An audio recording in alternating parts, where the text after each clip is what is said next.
ஒன்பது கோளும் ஒன்றாய் காண அங்கு கற்பகம் என்னும் கடவுளின் மெய்யில்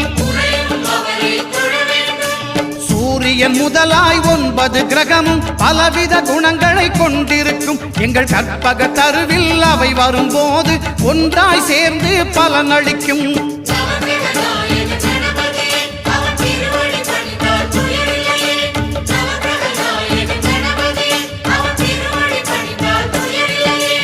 ஒன்பது கோளும் ஒன்றாய் காண அங்கு கற்பகம் என்னும் கடவுளின் மெய்யில்